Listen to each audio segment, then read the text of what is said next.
এই গল্পে তে, ভিক্ষুক, কথক আর কাজের বুয়া শিউলির ক্যারেক্টার প্লে করছি। হ্যালো মাই কিউটিস, আমি ময়ন্তি ওরফে মুন ফ্রম পাংতাঙ্গিয়া বুচেন। তোমরা আজকে এই গল্পে আমাকে চাংকুক, আরএম আর গঙ্গার চরিত্রে দেখতে পাবে। এরপর জাংকুক তার বাড়ি চলে গেল আর বাবা মায়ের সাথে কথা বলল কিছু সময়। তারপর তাদের দিকে তাকিয়ে বলল, বাবা মা, তোমরা আমার আর তের ব্যাপারে সবকিছু জানো, আমাদের কোনো কথা তোমাদের অজানা না। আমি কালই ওকে বিয়ে করতে চাই, আর বাড়িতে বিয়ের ব্যবস্থা নাও। আমি ওকে হারাতে পারবো না। তুমি যেমন চাইবে তেমন হবে, কারণ আমি জানি আমার ছেলে কখনো ভুল সিদ্ধান্ত নেবে না। জাংকুক একটা শুকনো হাসি দিয়ে উপরে চলে গেল। তারপর ফ্রেশ হয়ে বারান্দায় গিয়ে সোফাতে বসে ল্যাপটপ অন করলো। সাথে সাথে দেখতে পেল তে তার হাতে সুচ ফোটাচ্ছে। জাংকুক চোখ বন্ধ করে ফেললো আর এক ফোঁটা জল গড়িয়ে পড়লো ওর গাল বেয়ে। ওদিকে তে প্যাথোডিনের নেশার মধ্যে ডুব দিয়ে ধপ করে মেঝেতে বসে পড়লো। এরপর আস্তে আস্তে মেঝেতেই শুয়ে পড়লো। জাংকুক ছলো ছলো চোখে তের দিকে তাকিয়ে রইল। তের মুখটা শুকিয়ে গেছে। পরের দিন সকাল বেলায় তের ঘুম ভাঙলো। উঠে বসে দেখলো রুমটা পুরো ফুল দিয়ে সাজানো। তে উঠে ঘুরে ঘুরে ফুলগুলো দেখছিল। হঠাৎ জাংকুক এসে বলল, good morning sweet heart. Morning. কি রে, মন খারাপ নাকি তোর? মন থাকলে তো খারাপের কথা আসবে, তাই না? আমার মন খারাপ দেখার মানুষ কোনোদিনই ছিল না রে, এই জন্য আর মন খারাপ করি না। জাংকুক, তুই আমার জীবনের সাথে আর নিজেকে জড়াস না। তুই চলে যা আমার জীবন থেকে। এত অভিমান আমার উপর? আচ্ছা, তুই যা শাস্তি দিবি আমি সব মাথা পেতে নেব, তাও আমাকে এভাবে চলে যেতে বলিস না। আমার আগের মতো জীবন নেই। এখন আমি খারাপ মেয়ে হয়ে গেছি। আমি এখন সারাক্ষণ নেশায় ডুবে থাকি, আর ওটাই আমার জীবন। তুই চলে যা জাংকুক, চলে যা আমার জীবন থেকে। আমাকে আমার মতো থাকতে দে। তোর মতো করে তুই নিজের জীবনটাকে গুছিয়ে নে। জাংকুক এবার ঠাস করে তের গালে চড় মারে। তে নিজেকে সামলাতে না পেরে মেঝেতে পড়ে যায়। জাংকুক ওকে টেনে তুলে আবারও ওর গালে চড় বসায়। তে গাল ধরে জাংকুকের দিকে তাকিয়ে আছে। জাংকুক পাশে থাকা ফুলদানিটা এক আছাড় মারে, আর সঙ্গে সঙ্গে ওটা ভেঙে পুরো রুমে ছড়িয়ে পড়ে। তে জাংকুকের এরকম রূপ এর আগে কখনো দেখেনি। রুমের এক কোণে ফুটি সুটি মেরেতে দাঁড়িয়ে আছে। জাংকুক এক টানে থেকে ওর বুকের সাথে জড়িয়ে ধরে আর চিৎকার করে বলে ওঠে, এই মেয়ে, দেখ তো এই মনটা কি বলে। তোকে এত ভালোবাসি, তারপরে তুই এই কথা বলতে পারলি? একবার ভাবলি না আমার কতটা কষ্ট হবে এই কথাগুলো শুনে? আমি তোর ভালোর জন্য বলছি। একটা অসহায় মেয়েকে সান্ত্বনা দেওয়া যায়, কিন্তু তাকে ভালোবাসা যায় না। নিজের বাবাই তো আমাকে সময় দেয় না। উনি তো ভুলেই গেছেন যে ওনার একটা মেয়ে আছে। তাহলে তুই কেন আমার জন্য পড়ে থাকবি জাংকুক? তুই তো বেঈমানের মতো আমাকে একা রেখে চলে গিয়েছিলি, তাহলে আজ কেন এসে এত অধিকার দেখাচ্ছিস? আমি এখন নেশায় ডুবে থাকি। আমার পুরো জগৎটা জুড়ে শুধুই নেশা। আমার কাউকে দরকার নেই, কাউকে না। আম সরি তে, আর এমনটা হবে না বাবু। আর তোকে একা রেখে আমি কোথাও যাব না। আমি তোর সাথে আছি, তোর পাশে আছি আমি সারা জীবন, আর থাকবো। নিজের বাবাই পাশে থাকেনি, আর তুই হাসালি আমাকে। জানিস, বাবা বলেছে বাবার সাথে কথা না বলতে। প্রতি মাসে এত এত টাকা দিয়ে দেয় আর বলে যা খুশি তাই করতে। তাই আমিও আমার মতো জীবনটাকে গড়ে তুলেছি। কিন্তু জাংকুক, আমার এখন বাঁচতে ইচ্ছে করছে, তোর সাথে বাঁচতে ইচ্ছে করছে। কিন্তু এখন আমি চাইলেও যে নেশা আমাকে ছাড়বে না। জাংকুক আর কিছু না বলে তেকে টেনে নিচে নামিয়ে গাড়িতে তোলে, আর জাংকুক নিজে ড্রাইভিং সিটে বসে। তে জাংকুককে বারবার জিজ্ঞেস করলেও জাংকুক কোনো উত্তর দিচ্ছে না। জাংকুক একটা রেজিস্ট্রি অফিসের সামনে গাড়িটা থামায় আর তেকে হাত ধরে টেনে ওকে ভিতরে নিয়ে যায়। তারপর ওকে একটা চেয়ারে বসায়। তারপর সামনে একজন লোককে উদ্দেশ্য করে বলে, বিয়ের কাজ শুরু করুন। বিয়ে? বিয়ে মানে কি? আমি বিয়ে করতে পারবো না, তে চিৎকার করে বলে। এতদিন যা ইচ্ছে তাই করেছিস, বাট আর না। এবার থেকে আমি যা বলবো তাই হবে। একটা টু শব্দ করলে তোকে আগে মেরে তারপর আমি নিজেকে নিজে শেষ করব। তোর ভালোর জন্য বলছি জাংকুক, একবার ভেবে দেখ। তে আর কিছুই বলল না, নীরবে চোখের জল ফেলতে লাগলো। এরপর দুজনেই ম্যারেজ রেজিস্ট্রি পেপারে সাইন করে। ওদের বিয়ে সম্পূর্ণ হলো। তে ওখানে কেঁদে দিল। এরপর জাংকুক থেকে নিজের বাড়ি নিয়ে গেল। জাংকুক থেকে নিজের রুমে নিয়ে গিয়ে চেঞ্জ করে নিতে বলল, আর ও নিজের বাবা মার সাথে কথা বলতে নিচে চলে গেল। এদিকে তেরও নেশা উঠে গেছে, কিছুতেই নিজেকে কন্ট্রোল করতে পারছে না।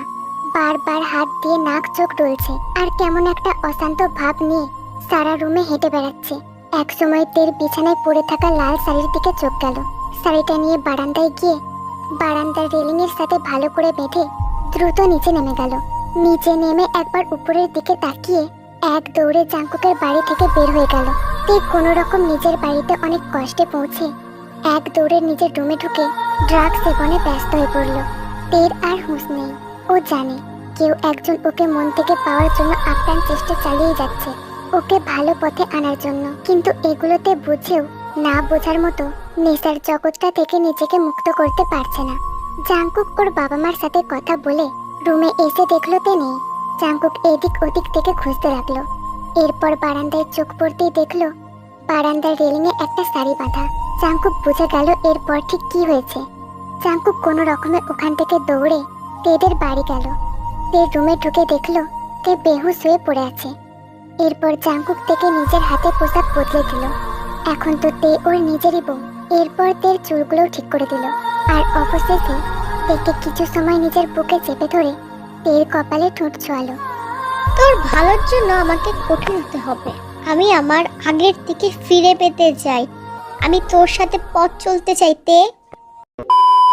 জাঙ্কুক থেকে কোলে নিয়ে গাড়িতে বসিয়ে দিল আর সিট বেল্ট বেঁধে দিল। তেদের বাড়ি থেকে ওদের গাড়ি বের হতেই তের বাবার গাড়ি বাড়িতে ঢুকলো। গাড়ি থেকে নেমে হনহন করতে করতে বাড়িতে ঢুকলো গঙ্গিও। এরপর চিৎকার করে তেকে ডাকতে শুরু করলো। তের কোনো সাড়া না পেয়ে তের রুমে গিয়েও থেকে পেল না। এমন সময় কাজের বুয়া বাড়িতে ঢুকলো। তে মামুনি এখন নেশা করে। মামুনি এখন নিজেকে নেশাতেই সবসময় ডুবিয়ে রাখে। আপনাকে জানানোর জন্য চেষ্টা করেছি, কিন্তু আপনাকে কোনোদিনই ফোনে পাইনি। জাঙ্কুক সাহেবের সাথে তে মামুনির বিয়ে হয়ে গেছে আর জাঙ্কুক সাহেবই তে মামুনিকে নিয়ে গেছে। এই ফকিরের বাচ্চার এত সাহস! আমার বারণ করার সত্ত্বেও তের সাথে যোগাযোগ করেছে। আমি এই জাঙ্কুককে আর বাঁচতে দেব না। সাহেব, জাঙ্কুক সাহেব তো মামুনিকে ভালোবাসে আর মামুনির ভালোর জন্যই এসব করেছে। আপনি তো রাগ করবেন না। কাজের লোক কাজের লোকের মধ্যে থাক, না হলে তোকেও জানে মেরে দেবো। এইসব নিচু মানের লোকজনকে আমি মোটে সহ্য করতে পারি না। আর বেশি উপদেশ দিতে আসলে তোকেও জানে মেরে দিতে আমার একবারও ভাবতে হবে না। গঙ্গিও এবার নিজের চালাদের ফোন দিয়ে তে আর জাঙ্কুককে খুঁজতে বলল। উনি তো পুরো হয়রান হয়ে উঠেছেন। উনি নিজের মেয়ের সব রকমের ক্ষতি মেনে নেবেন, কিন্তু জাঙ্কুককে কিছুতেই না। গঙ্গিও তেকে খুঁজে বের করবেই, তেকে উচিত শিক্ষা দিতে। এত করে নিষেধ করার পরেও ও কি করে জাঙ্কুকের সাথে বের হলো আর ওনাকে না জানিয়ে জাঙ্কুককে বিয়েও করলো। গঙ্গিও এবার জাঙ্কুকের বাবা মা সহ ওদের খোঁজার জন্য লোক লাগিয়ে দিল। জাঙ্কুক এমন একটা জায়গায় থেকে রাখলো যেখান থেকে জাঙ্কুক না চাইলে তেকে কেউ খুঁজে বের করতে পারবে না। জাঙ্কুক তের জন্য সব থেকে বেস্ট চিকিৎসার ব্যবস্থা করেছে।